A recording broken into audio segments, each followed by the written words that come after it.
Hello, Brother Sewing and Crafting family. I'm Angela Wolf, and we are at your side virtually.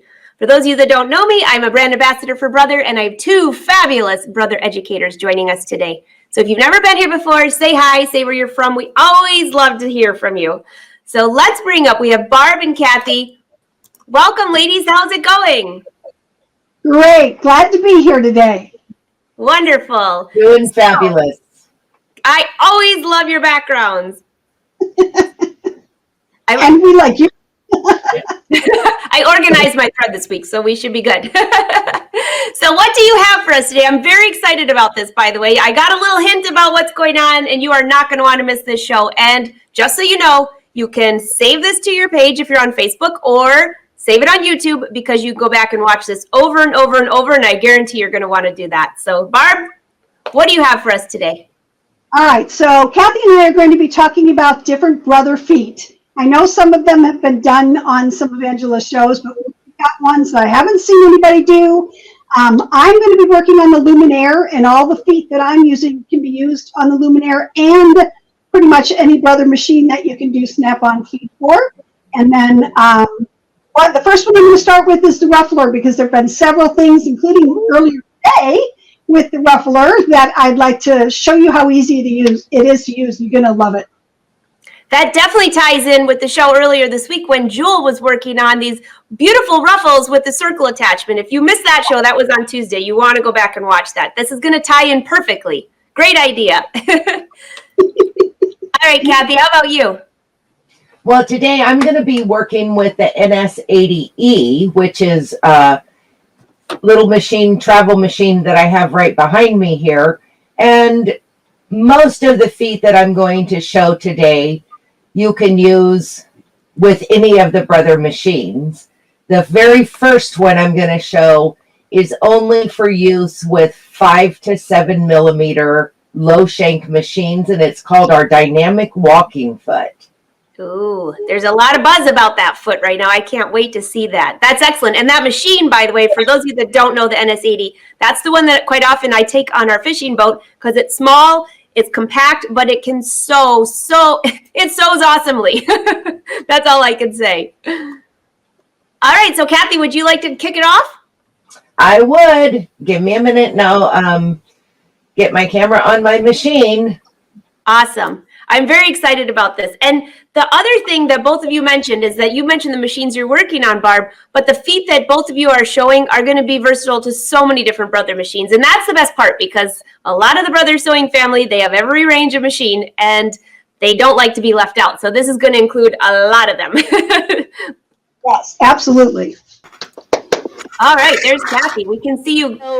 One of the first things that I wanted to mention with the dynamic walking foot is the fact that this walking foot, like I previously said, is for low shank machines that have a 5 to 7 millimeter stitch width. It comes with 2 different soles on the machine. Right now I have the regular one, and then it has one that is an open toe. So this will allow, the open toe will allow me to see better what I'm trying to stitch. So right now I'm just going to stitch a straight stitch, and I have 2 layers of quilting cotton plus 2 layers of a thin cotton batting, just so you can see the power in this machine. So and again, she's on the NS80 for anybody that missed that. So the NS80E. So it's going through this 2 layers of quilting cotton and 2 layers of a cotton batting with no problems whatsoever.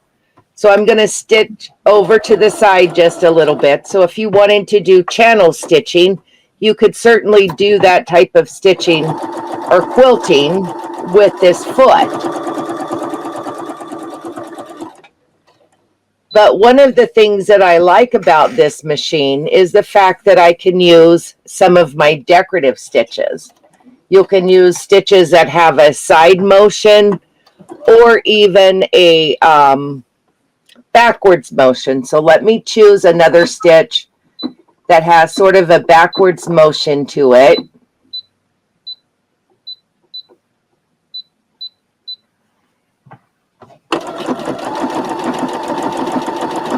Oh yeah, that looks great. Isn't that great?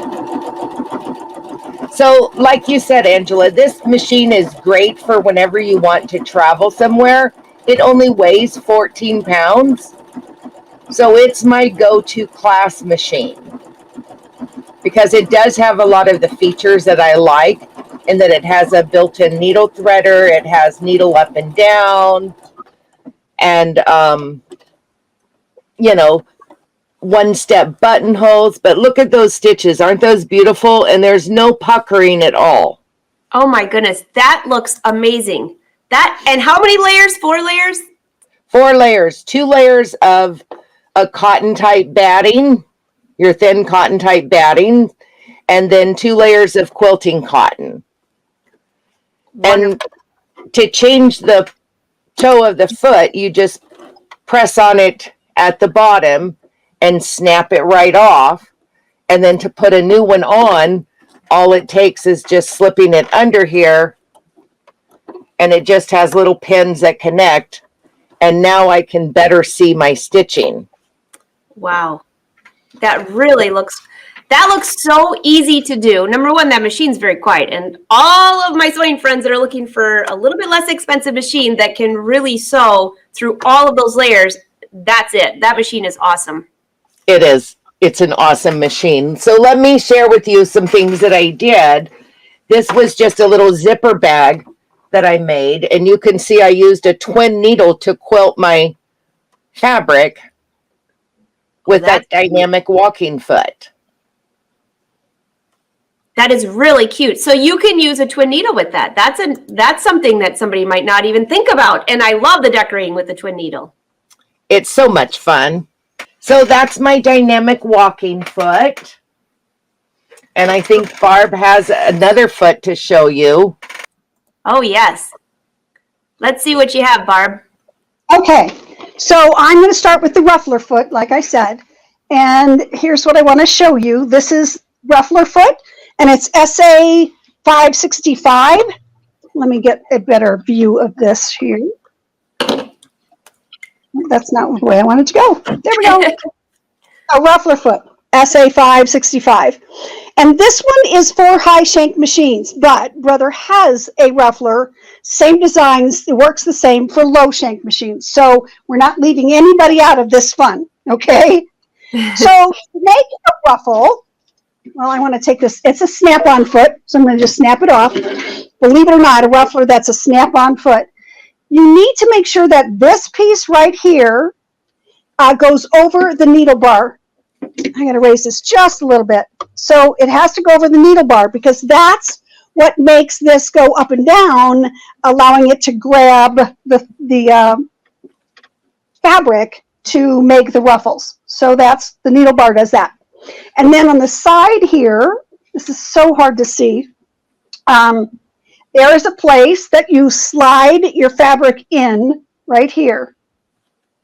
And there are teeth down here which actually grab the fabric and make it, I don't want to say pucker because it's not puckering, but grabs it so that it can place the stitch and make the ruffle. So on here, right here, there are adjustments. So right now it's set on 1, which means it'll make a pleat or a ruffle every stitch. You can move it over to be on 6. You can move it over to be on 12. And you're kind of like, well, I don't know. What does that mean? And I'm going to show you, okay? So I'm going to give you a couple of samples here. This is 1. So this is made a ruffle every single stitch. So it's very dense. Can you see that okay? Oh, I love that. Okay, so it's like really tight. And then this one is also 1, every one, but then I went to every 12 stitches. So you can see the difference. It's very dramatic. And then I did this one is every stitch, but I went to 6 stitches. So there's the tight every stitch. And now this was every 6 stitches. That's my favorite one. That looks the most like a ruffle to me. So you'll see most of my samples are done with the 6 stitches. And then I'm also going to show you how you can make your ruffle while you sew it onto your project, whatever that be, maybe the neckline or the bottom of the skirt. So I'm going to show you that also. So let's start with just a piece of ribbon. So you can ruffle a ribbon and put it on something. I drew a line down the center because I want to stitch down the center so that it is gathered or ruffled on both sides, like this one. See how that was stitched down in the middle? I love that. Okay, and that gold stuff is just a ribbon too. And then I'll show you how to make it with your own fabric. So I'm fed my fabric right through where I showed you it needed to go. We just need you to go. Could you just put your camera just a little bit lower so we can see that? There you go. All right, so I fed it through there. I just have it on a center needle position, and I'm just going to stitch. And I've got it on 1 right now. So it's going to grab every single stitch. So see how that's doing that? Oh, yeah. Okay, every stitch. Now, let me change that to every 6 stitches. I'm just going to move this over, and it says 1, 6, and 12 on here very clearly. So now it's going to take 6 stitches, and then it's going to grab it. And then I'm going to go to 12. And so then I'll show you the difference. And so usually people say, okay, so how do I know how much I need to say have 12 inches of ruffle? And I've always said, take a scrap. It doesn't have to be what you're actually ruffling. It could be anything. And start with whatever measurement. Say you start with 24 inches. And would you believe I didn't have any thread in there? That's only because we're live. Oh my gosh, I'm cracking up. I'm sitting here watching you, and I'm like, gosh, those are the most invisible ruffles I've ever seen. All right, we're going to try this. Come on. All right, you just feed it through where I showed you to feed it through. And I'm trying to get the line. Oh, I've got this one upside down. Oh, well. Put it down. All right, here we go. And now I want to change it to 6. Oh, now we can see it really well. Yep. Those look like ruffles. And then I'm going to change it to 12. So it takes 12 stitches every time before it ruffles it. So real quick, even though I'm on a really crazy angle here because of where my camera is, that's okay. So there's your single stitches. There's your 6. And then way over here, these are 12. So not very much. Those are the things that you can do there. And now I did it down the middle, but of course you can do it on the edge. So here's a sample of just a little kid's shirt. And I put a ruffle on the bottom of it. Oh, look how cute that is. So did you do that while you attached the ruffle to the garment then? I did. Of course. That's what I like. Let's just get her done and get it all done in one step. I cannot wait. Exactly. So the deal is to make a ruffle out of your own fabric, you just take whatever width you want. You're going to sew it, make a tube, turn it right side out and press it. And so it's finished on both sides, unless you're going to sew it into a seam.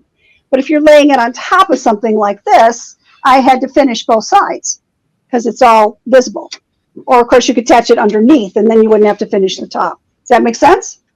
Yeah, that makes sense. Yeah. So now let's do the attaching while you're ruffling. So I've got a nice little piece of fabric here, and I want to ruffle this on top of it. So it's just a pretty purple matching fabrics. So the one you're going to sew it onto goes underneath the foot, completely under the foot, just like normal. When you sew, you put it under the foot. The one you're going to ruffle, you feed through like we did before, and it's easiest to feed it from the front to the back. Then I'm going to line up my seam, so to speak. I want to do this at 6. I told you that's my favorite. And so now watch how this works. It's just going to ruffle every 6 stitches while it sews it onto this fabric underneath it. I don't know what's happening here, but something's happening here. Hold on. Something went off there, but this part's perfect. It's stitched, see, it just stitches like a normal seam, and then you've got your ruffle onto your project. That is so cute. Just hold it down just a little bit further. That looks so good. And that's all in one quick step. Exactly. And it does it so easily. And of course, if you wanted to, now I'm using a crazy dark green thread so you can see the thread, but obviously you could use a color thread in here, pick it up from here, maybe bring in the pink or the turquoise or the green, whatever. And then that's like almost a top stitch when you put it in there. So you can do all kinds of stuff like that. So I showed you the shirt, and now there's a pair of jeans that go with that shirt for the little kids. So it's just a pair of jeans, but there's what I did on the bottom of the legs, the ruffles. Oh, let me see that. Hold that up for just a second. Oh my gosh, that's so cute. I could think of so many fun things for that. So then the ruffle on the bottom of the jeans match the ruffle on the bottom of the shirt. So it's an outfit. And then I did this, I didn't make this one. This is a onesie type thing. So I put the gold ruffles on the sleeves for this little baby thing. Oh. And on the bottom of the feet. Oh, that's so precious. It's just Cute. Yeah. And that's, before they can do much eating or anything like that. So it's just pretty. I love that gold on there. Was that just ribbon that you used? Because I could see putting that on gift bags. Yes, that was just ribbon. You can use any ribbon. Okay. So then I love this little dress. It's a really cute seersucker. And then I just added a pretty belt to it, a little matching or coordinating fabric. And of course, I had to do the big ruffle on the bottom. Those are so cute. You can ruffle. You can ruffle anything. So many different things for this. I didn't mean to talk over you, but you know what? My favorite part of this, and I'm going to see what everybody else says that's watching, is that foot. Although it looks like a dinosaur or something. I mean, it looks like one of my nephew's little toys, but it clips on so easily. Yeah, it's just a snap-on foot. That's it. You just have to make sure that this goes around your needle bar. That's it. And it sounds clunky and it sounds a little scary. Just make sure you have center needle position and it works like a dream. It's absolutely. Don't forget, we've got the high shank. We also have a low shank, so everybody can do this. All right, I think we're throwing it back to Kathy. All right, Kathy, we bring you up here for a second. What do you have for us this time? So I have the gathering foot. So we're making ruffles yet, but with a different foot and a different way. So for those that are going to be asking, what's the difference between ruffles and gathers? I guess just what foot you're using. One is called a gathering foot. One is called a ruffling foot. This one I make adjustments by changing my presser foot pressure and my stitch length. Okay. And it has a different look. So for those of you, when you see this, this is awesome. All right, take it away. All right, here we go.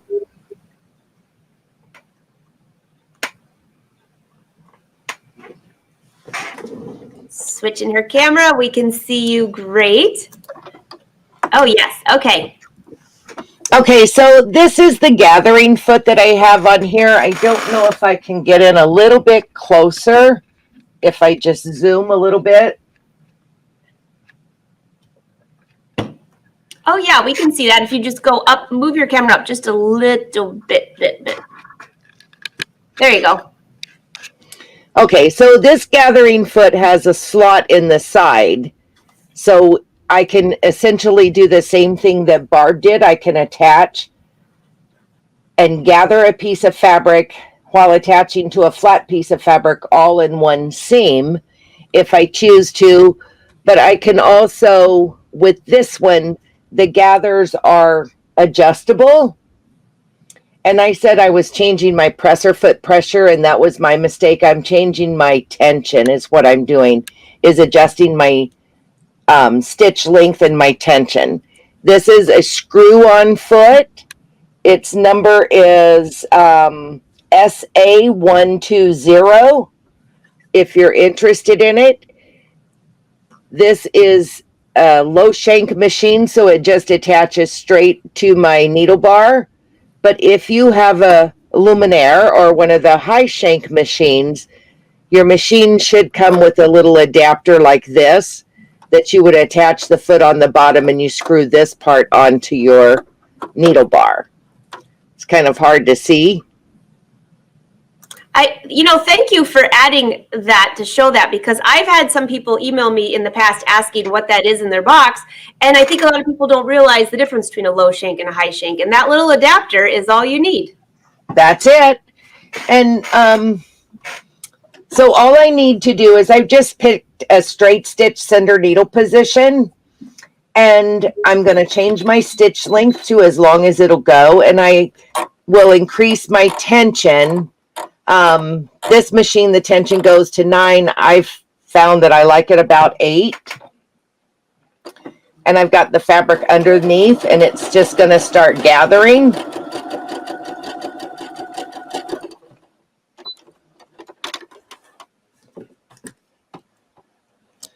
But with this gathering foot, I could easily adjust my gathers to where I wanted it to be. I think that's probably the main difference between the gathering foot and the ruffling foot, is that these are adjustable, whereas with the ruffling foot, you pretty much get what you get. And that could be used in so many ways. I mean, I'm just thinking right now when I gather a skirt or, the bottom of a top, or on, home deck projects. I love the way that you can make that a little bit larger. Even how about like with sleeves and things like that? There are so many applications for that. So the gathering squishes the fabric together. That's right. The other one flips it over. I guess that's kind of how you got to think of it. And I can pull a thread and get my stitches tighter and closer together if I wanted them that way. But I have used it most for heirloom type sewing, where I'm just sewing on a narrower strip of fabric. I'm sewing my gathers.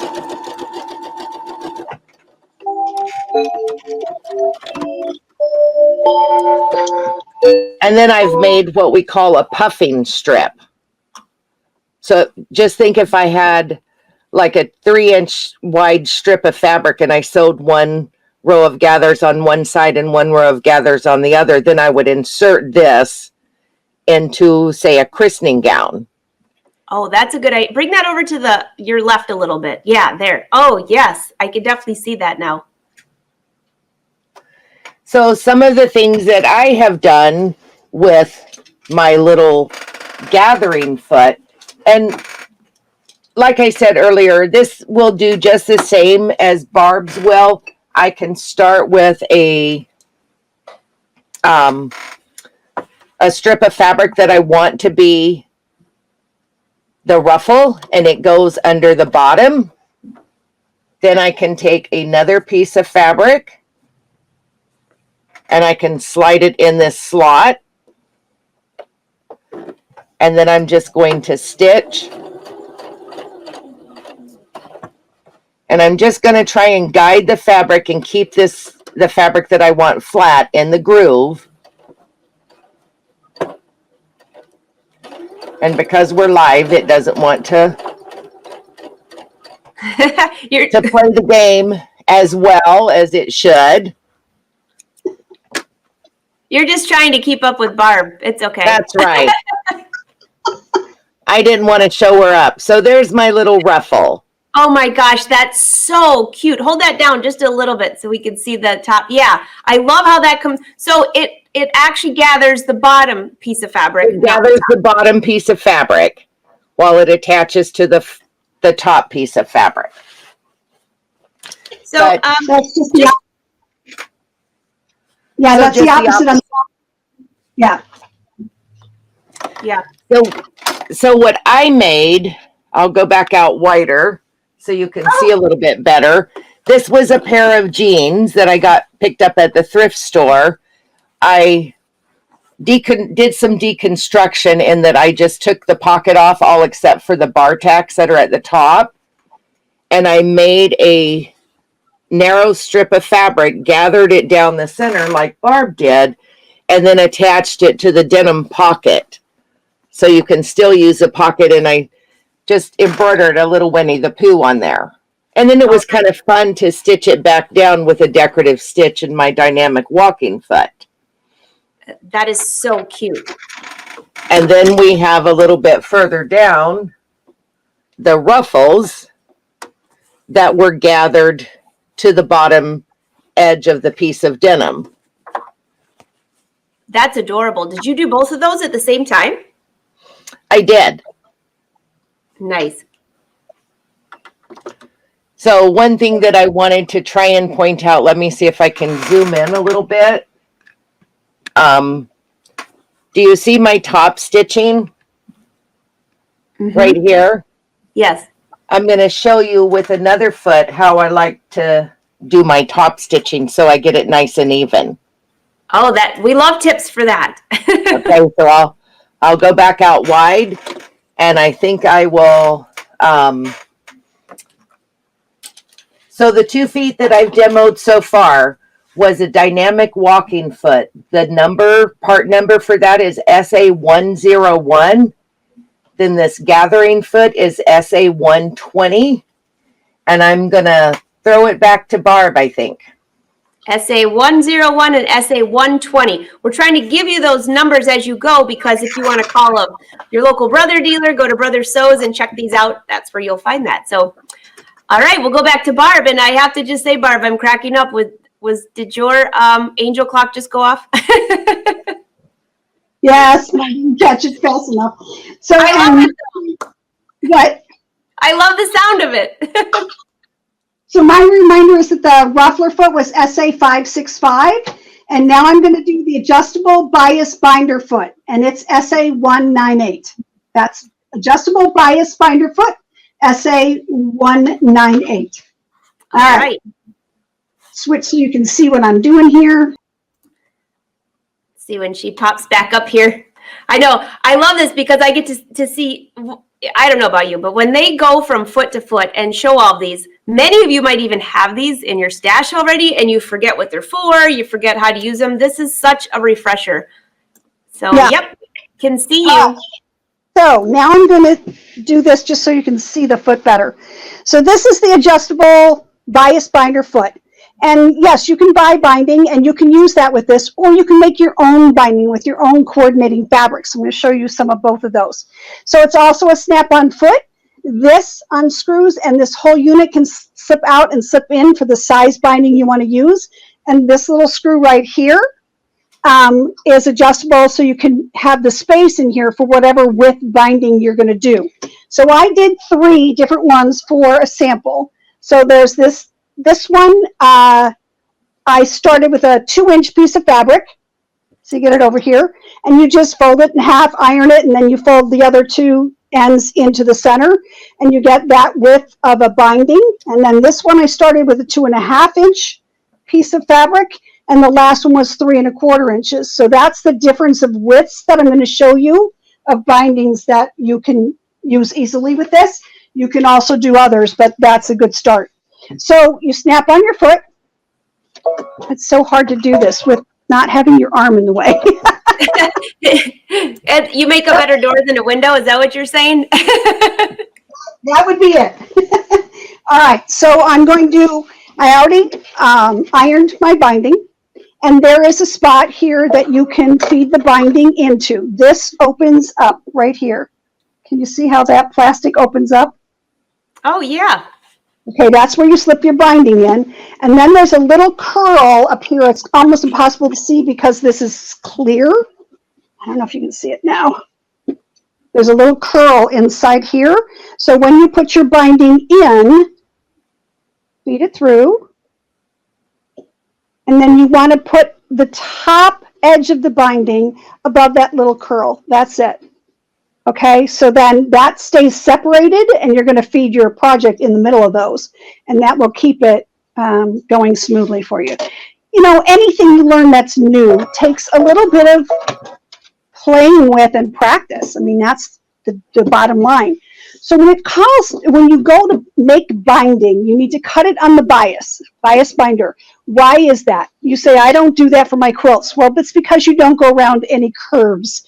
If you're making bias tape for clothing and you're going around a sleeve or a neck, especially something that have curves, you need it to be able to go around those curves and not have any puckers or anything. So you cut it on the bias and you're all good. So see how I just fed that fabric right in the middle of my bias tape. And I'm going to put it in where I showed you it goes in between the foot here. Yeah, when you held that up, Barb, we could see that really good. So thanks for doing that, because now I kind of gather what you're doing. Yeah, right. Okay, and then you just adjust this screw right here so that it is tight against the binding. Okay, and I want to make sure to feed this up around that little curl I told you about. Get it up there. You know, when I practice and I do all these things, everything goes so smoothly. Not when we're live.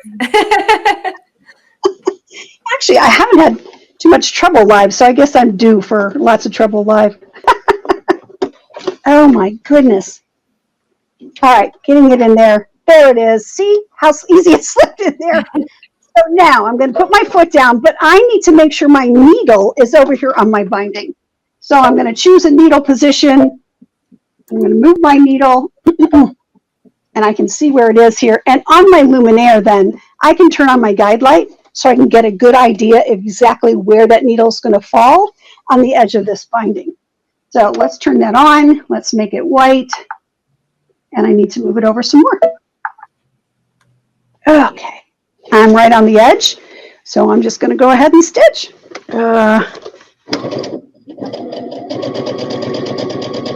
And when I did so many of my quilts and I used my binding, I would sew it on one side and then I would hand sew it on the other side. But when you do this, and you'll see this in a second, and when you're done with it, you need to pull it out the back because there's no way to pull it through the front. So perfectly stitched on the front, perfectly stitched on the back. Oh my gosh. And your binding is done.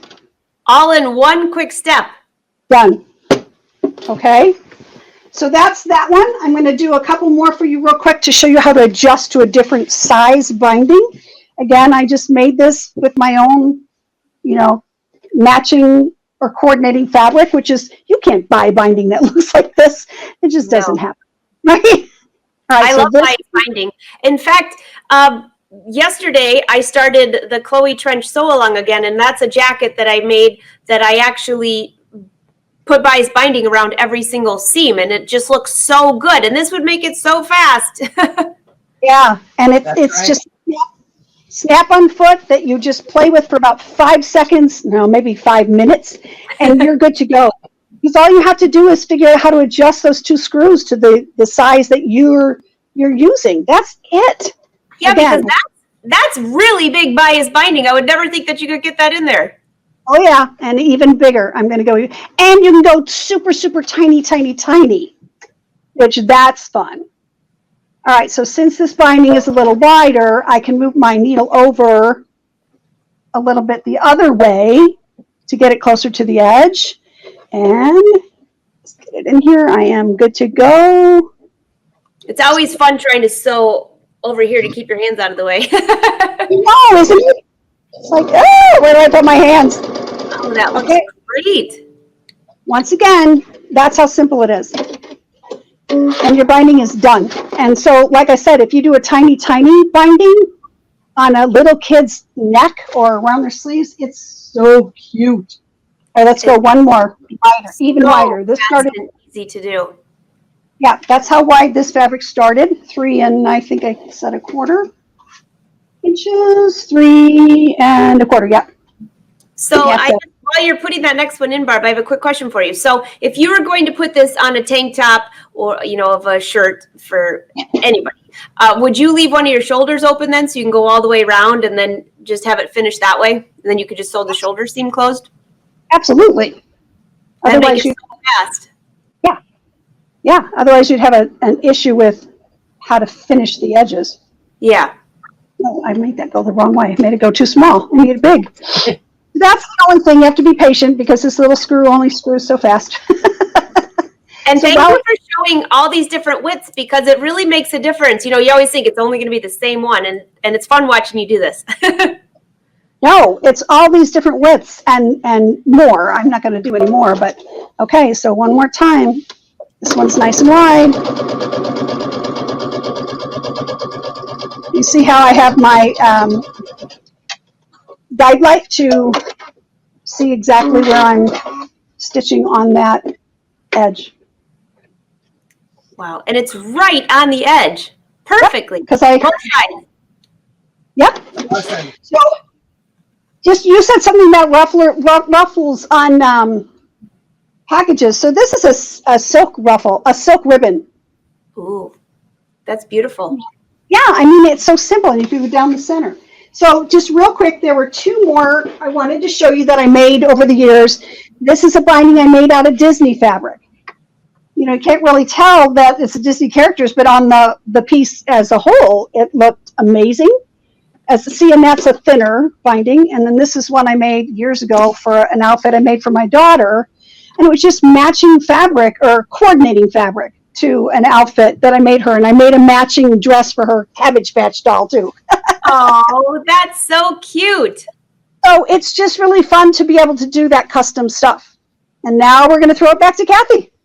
That's awesome. And just for the record, Cabbage Patch is not a brother product, but we know what you're talking about. All right, so Kathy, what do you have for us? So I'm going to show you the adjustable blind hem foot and what I use it for other than blind hemming. Oh, that's a fun foot. All right, so Barb's going to join us, and you take it away. Take her out for 1 second. So Barb, I love, by the way, that silk ribbon that you just showed a second ago. I'm just thinking, ooh, I have a lot of ribbons that I have in my stash that I don't use. I haven't found a reason to use, but I can think my whole mind right now is wrapped around gift bags because I'm always giving little gifts. And this is such a great way to decorate that quickly and fun. And yeah, we love doing that stuff. And it's so easy. It really is. Okay, Kathy, we can see you great. Okay, so I have the adjustable blind hem foot. And just as Barb was saying about her adjustable bias binder, this foot is a snap-on foot. The number for it is SA133, and it also has a screw so that you can adjust this little guide, which is what you would be guiding along the edge of your fabric if you were doing a blind hem. But I have always used this for top stitching. So I've got the guide right in this seam, and I'm just going to do a straight stitch down that side with the guide riding in that seam. Now I'm going to turn it back and go the opposite direction. Put the guide in the seam again, and then top stitch. So this is what I use my adjustable blind hem foot for, other than doing blind hems, is I use it for top stitching. Okay, that's brilliant. Can you hold that up just so you can show what you just stitched? Sure. If I can make my fingers work today. Oh my gosh. So you line that up right with the seam and you can do both sides. Right. And now I'm going to fold this like I had a finished edge on a whatever. And then I can get consistent top stitching along that edge as well. And it just makes me look like a better seamstress. That is gorgeous. I use the blind hem foot all the time. I just have never, that one's totally new to me and so easy to do. So I'll show you where I used it. I've got a little dress that I made. And first off, I did the ruffle on the bottom attached to the flat piece of fabric. But I wanted that ruffle, once I turned it up, I wanted it to stay turned up. So I top stitched right along here. And I was able to get consistent stitching all the way around. It was just the arm was just finished with bias tape, purchased bias tape, and I used it to top stitch along that edge, just so I would have more consistent seams. Like I said, it makes me look like a better seamstress. Well, you are a Oh. pro, but now you really look like a double pro. Well, I try for it to look handmade, not homemade. That's understandable. Now, hey, Barb, have you ever used the foot for that? I have not. Yeah. And I use that foot all the time. Oh, look at this cute. That's great. That looks adorable. I just love that. Okay, so the blind hem foot's coming back out of the drawer because I have another use for it. There you go. And so again, the adjustable blind hem foot number is SA133. And I will throw it back to Barb. All right. I just knocked my camera over. Barb just threw it back at you. Well, we'll just right. put the little dress neckline up.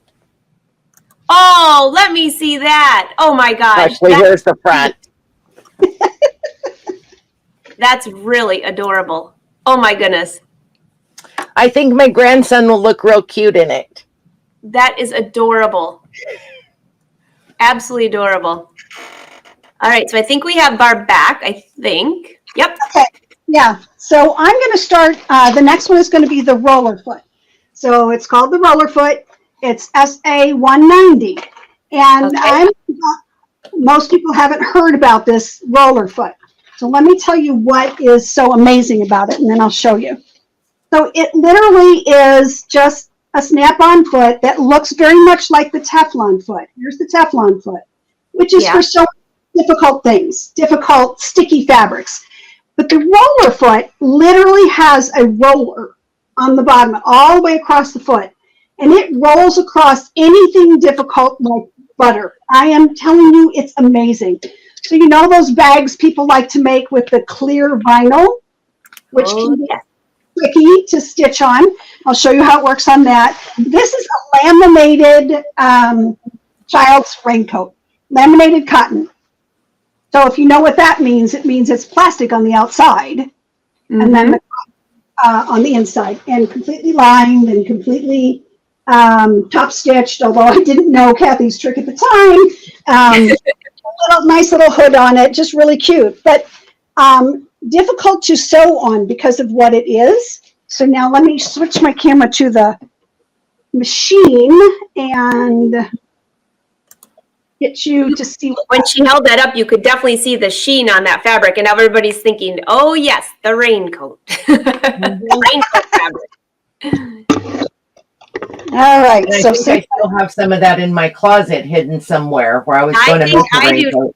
I do too. okay, so I think I'm good. And this is the roller foot. So remember I told you I had a roller on the bottom of it. So see if you can see this. This literally rolls. It's a roller skate. It's a roller. And what touches this is the roller, not the foot. The roller goes lower than the foot does, just ever so slightly. So it is what's touching the difficult fabric. So again, a snap-on foot. And I'm just going to sew up a seam here on this side. Where am I? What stitch do I have? Close it out, and there we go.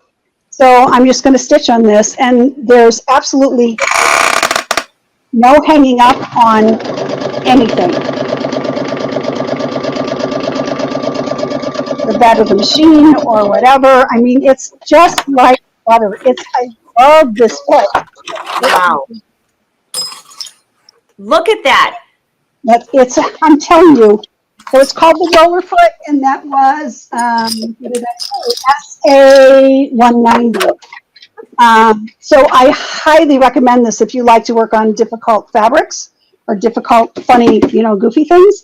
This Teflon foot will work on it. I just think this one works better, especially on that jacket when you're doing some gathering and you're working with some, puckering on purpose around setting sleeves and so forth. So it's a really great foot.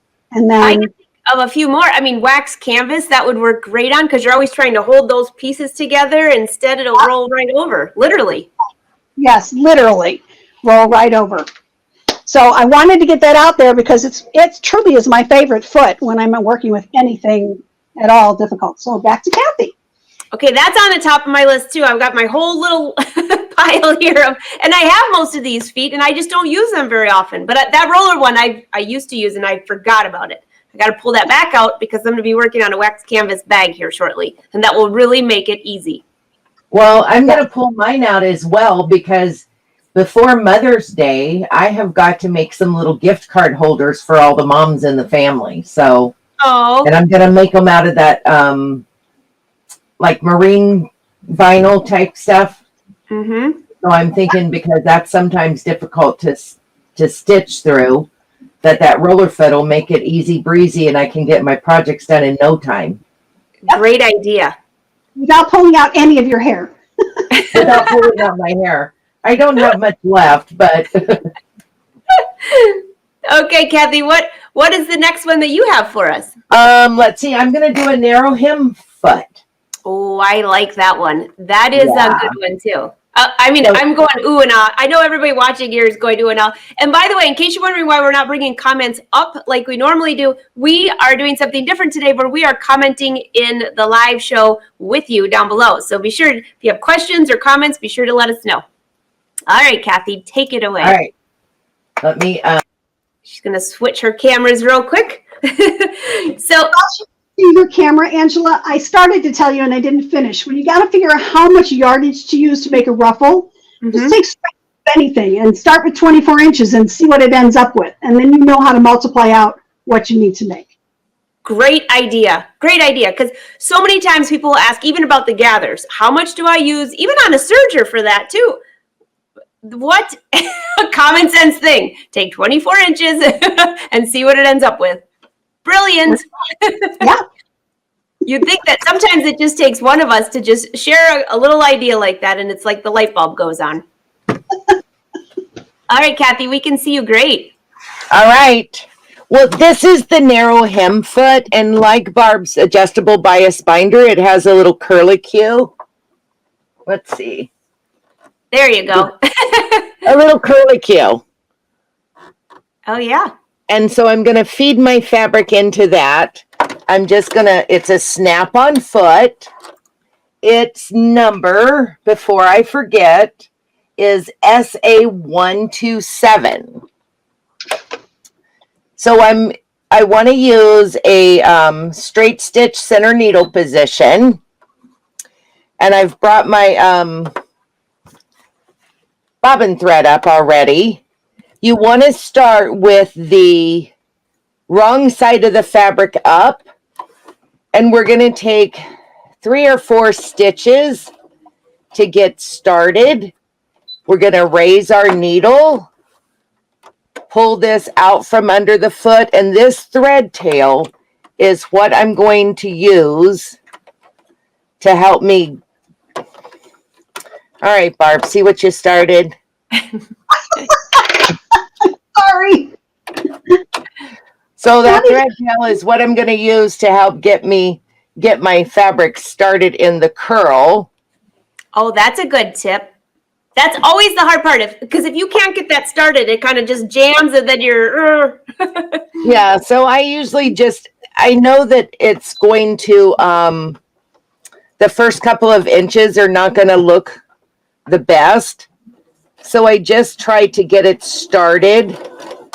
And the trick is making sure that it's up and curling, and that the cut edge is not going any further than this little indentation that's right here in the foot. So, That's a good tip. So sometimes I know that those of us that have sergers, or people that have sergers, they'll use their rolled hem. But how many times have you tried to do a rolled hem on a real silky fabric and it just fell off the side? Mm-hmm. And so that's where this narrow hem foot comes in handy, because you can use it with a variety of fabrics. I just happen to use it with this piece of cotton. That is so tiny. Isn't that tiny? Teeny, teeny, tiny. And That's right beautiful. on the very edge. That is so hard to do without a foot, by the way. I mean, I've done itsy bitsy stitch, and it's never that small and never that consistent. So I was going to see if I could find the piece where I let the fabric get a little wide out of the groove. And so therefore I have extra fabric kind of sticking up here. Let's see if I can see that a little closer. Put your hand down a little bit. There you go. So I don't know. Just very barely. Just barely, barely. It got out of the groove right there. And then there was one place. Oh, see, it got out of the groove right there when I was making a practice run. Let me cut these threads. But you can see at the very top, or at the very start, before I got it feeding well, that I wasn't getting enough roll, so I had a raw edge down here. So once it started rolling and I had it positioned correctly in the foot, it's going to curl that raw edge under and stitch right on the very, very edge. And you're going to get these nice little narrow hems. Just beautiful. Just beautiful. Hey, Kathy, do you have any tips? Because I know that I've fielded this question many times, but if you were going to do that all the way around for a bottom of a skirt or something like that, do you have any tips for starting and ending so it looks nice?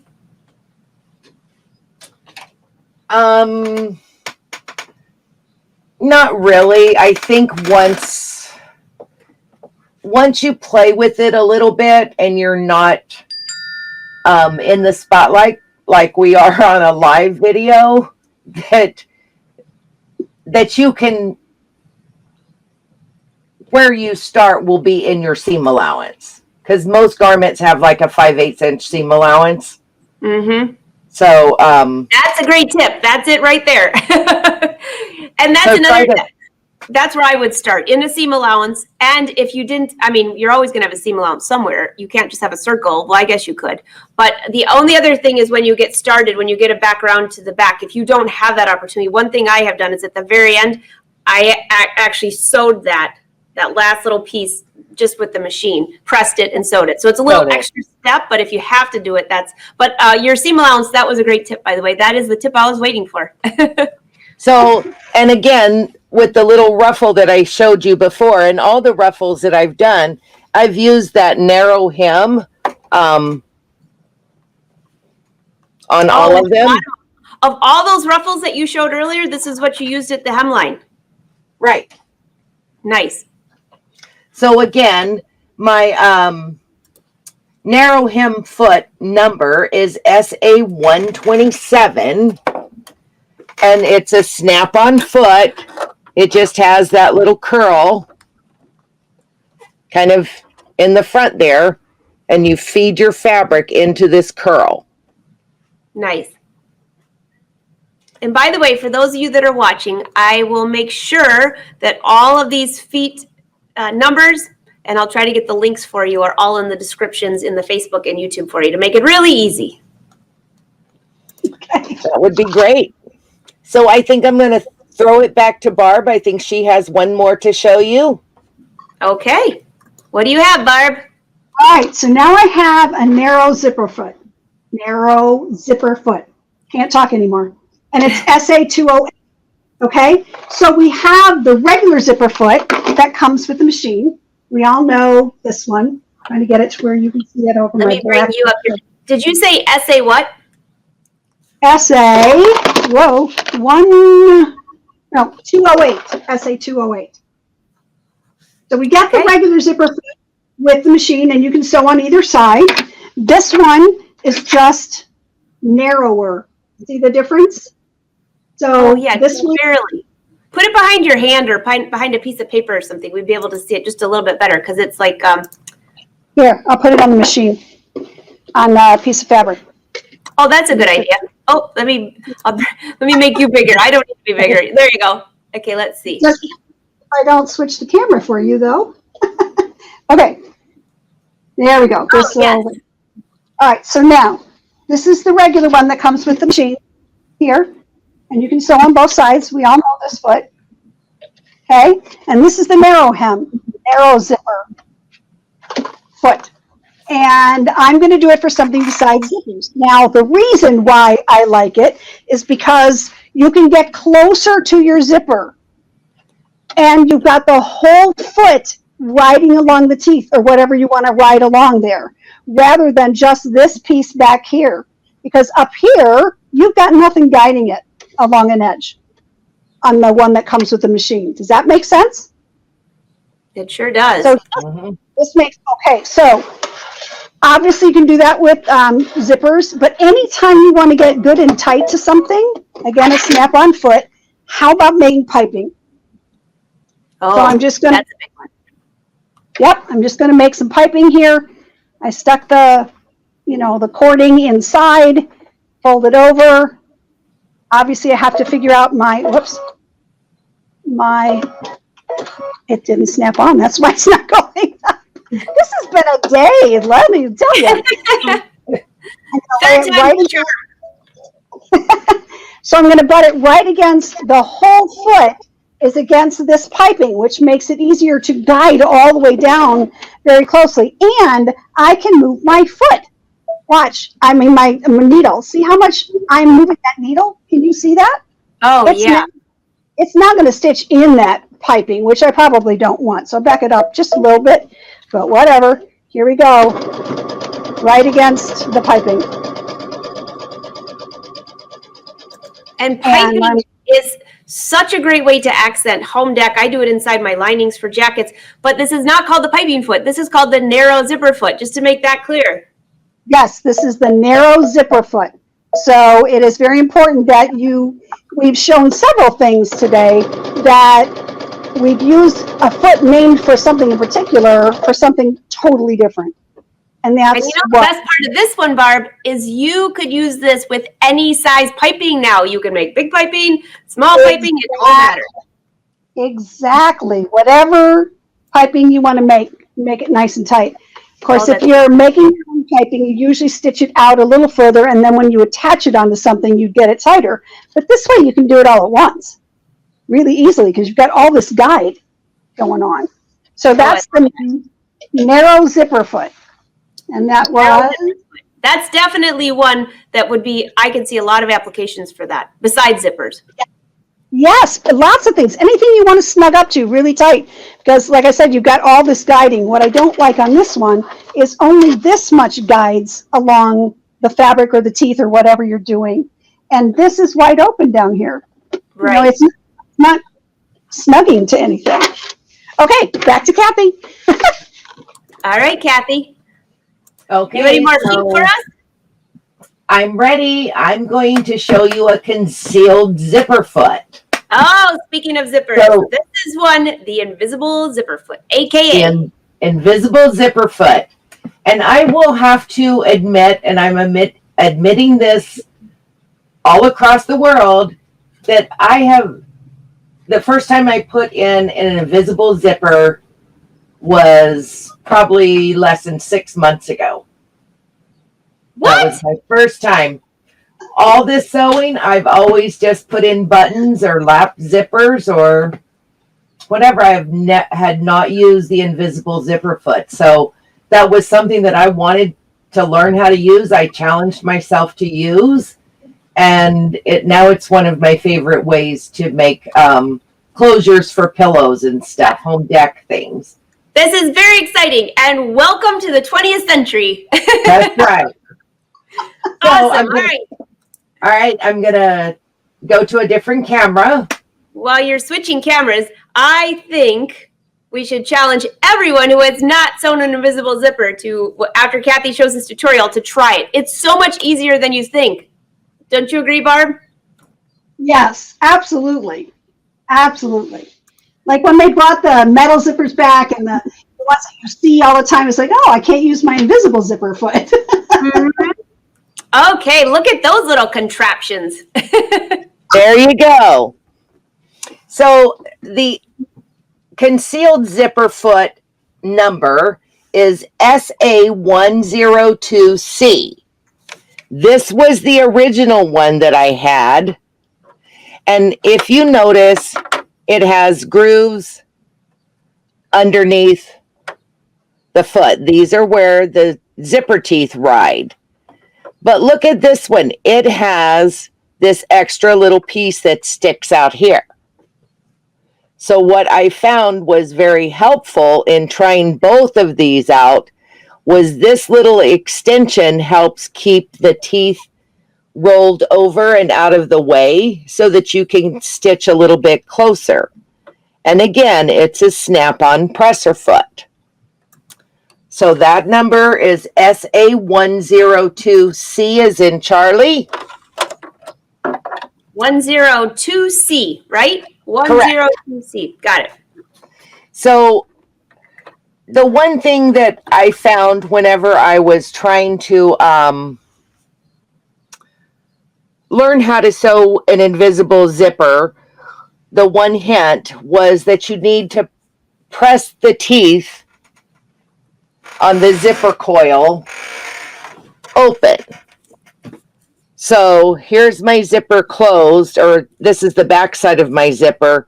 I want to press this so that I'm stitching like right in here. Mm-hmm. And the reason for that is, and you want to line your zipper teeth up on your seam allowance. I was off a little bit here, but do you see what color zipper I actually put in this white fabric? Was a sort of a rust burgundy color zipper. And you can, it's barely noticeable.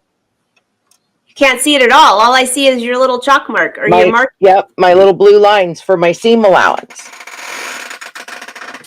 So an invisible zipper. So it was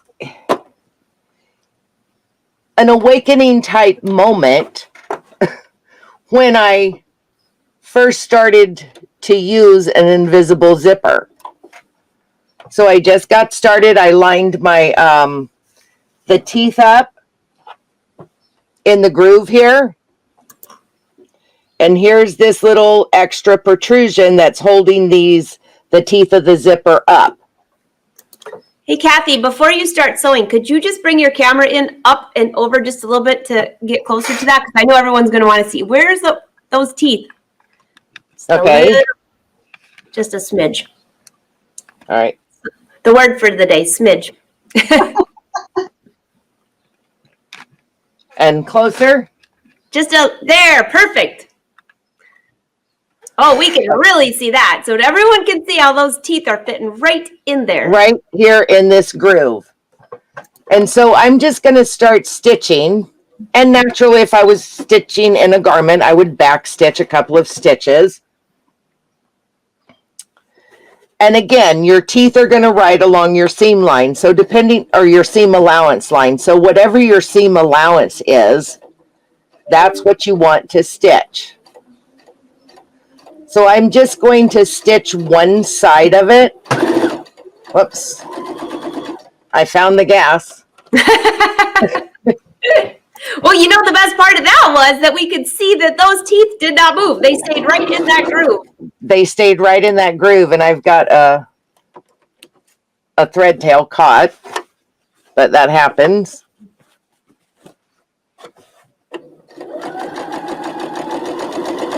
So yeah, those teeth are just being pushed out of the way by that groove. Let me pull out my pen. Might as well take that one out too.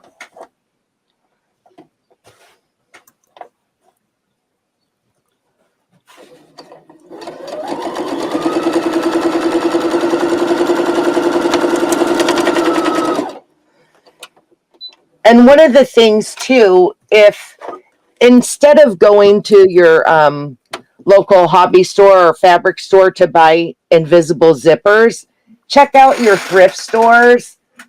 They may have some as well. That is where I picked up a whole baggie of invisible zippers for only like a couple of dollars. So that's why I decided to start playing. Well, that's a good tip. And that's a great way to start playing with that and not have to spend any money, hardly. There you go. So Oh, see those stitches right next to the coils? Mm-hmm. So when I zip this up, I'll zip this one side. The other side's not sewn yet, but you'll be able to see it. Let me.